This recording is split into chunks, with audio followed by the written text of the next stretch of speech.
Welcome back, guys. Robert De Niro is once again putting himself at the center of a political firestorm.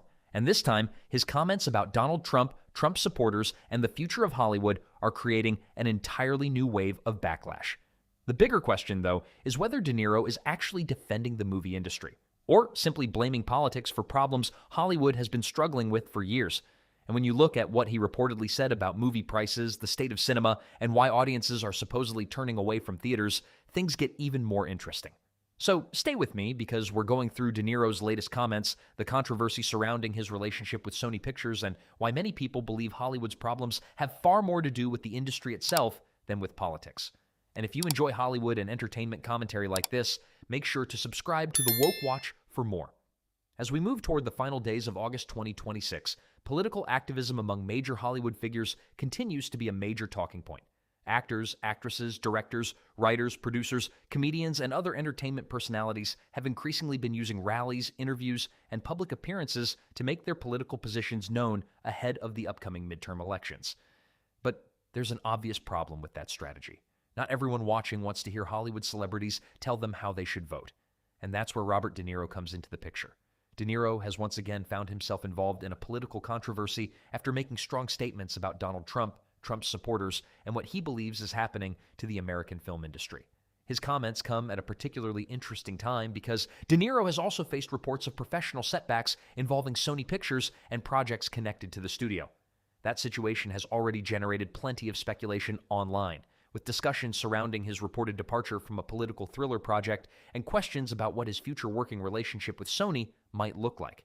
Now, rather than simply letting that controversy fade away, De Niro has continued speaking publicly about politics, and his latest remarks have taken things considerably further. According to the comments being discussed, De Niro argued that Donald Trump and his supporters represent one of the biggest threats facing the country. He also connected the current political climate to what he sees as the decline of America's film industry.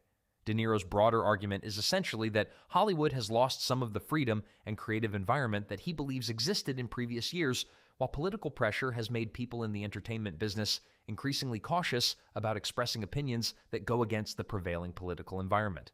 He also suggested that people with political beliefs aligned with MAGA are celebrating the struggles of Hollywood and attacking entertainers who choose to speak publicly about politics. And then De Niro went even further. He reportedly encouraged people to vote Democratic in the upcoming elections, arguing that doing so is necessary to protect the entertainment industry and what he considers freedom of expression. He also used extremely harsh language when describing Trump and his supporters. Now, regardless of where you stand politically, this is exactly where the conversation becomes complicated, because there is a major difference between a celebrity using their platform to express a political opinion and a celebrity suggesting that the political opposition is responsible for virtually everything going wrong in their industry. And that's the criticism De Niro is now facing. A lot of people simply don't want Hollywood celebrities speaking to them as though they are somehow more informed or more important than the average person. This isn't necessarily about being Republican or Democrat. Someone can be conservative, liberal, independent, or completely apolitical and still find celebrity political lectures exhausting. And that may be one of the biggest reasons why some longtime fans have become increasingly disconnected from certain Hollywood personalities. De Niro was once viewed primarily as one of the defining actors of his generation. His career spans decades, with major performances throughout the 1970s, 1980s, 1990s, and beyond. That's why his political transformation has become such a major part of the public conversation surrounding him. But here's the thing. If Hollywood wants to understand why audiences are becoming less interested in movies, blaming Trump voters probably isn't going to solve the problem. There are much bigger issues affecting the entertainment business. For starters, going to the movie theater has become expensive. And when someone isn't buying one ticket, but taking an entire family, the total cost can become a serious expense. You've got multiple tickets, food, drinks, parking, transportation, and everything else that comes with a night at the theater. For someone going alone, the price might not seem like a huge issue. For a family of 4 or 5, it's a completely different calculation. Then there's another major problem. Hollywood has increasingly relied on familiar intellectual property. Sequels, remakes, reboots, reimaginings, spin-offs, franchise extensions. And while some of these projects are incredibly successful, audiences can only be asked to watch variations of the same concepts so many times before they start looking for something different. That's why original movies are so important. Hollywood doesn't necessarily need one successful year filled with a few original hits. It needs consistency. It needs filmmakers to create new stories that audiences actually feel excited to discover. It needs movies that give people a reason to leave their homes instead of simply waiting for something to appear on a streaming service a few weeks later. And that brings us to one of the biggest changes in the movie business. The theatrical experience is no longer the only option. Audiences know that many movies will eventually arrive on streaming platforms, so they're increasingly asking themselves a simple question. Why should I spend a significant amount of money to see this movie in a theater when I can wait and watch it at home? That's a question Hollywood has to answer, and blaming political voters doesn't answer it. Neither does blaming one president. The industry has to look at its own decisions. It has to examine ticket prices. It has to examine the quality of the movies being released. It has to examine franchise fatigue. It has to look at marketing. And it has to figure out how to make the theatrical experience feel special again. That's why the argument surrounding De Niro's comments has become much bigger than Robert De Niro himself. Because if Hollywood keeps telling audiences that politics are responsible for the industry's struggles, people are naturally going to ask, what about everything else? What about the movies that simply aren't good enough? What about projects that cost hundreds of millions of dollars but fail to connect with audiences? What about audiences choosing streaming over theaters? What about increasingly expensive concessions? What about franchise fatigue? What about the lack of genuinely original material? Those are questions Hollywood cannot ignore.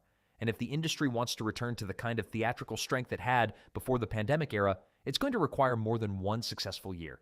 It would likely take years of consistently strong releases, fresh ideas, and movies that audiences genuinely want to experience on the big screen.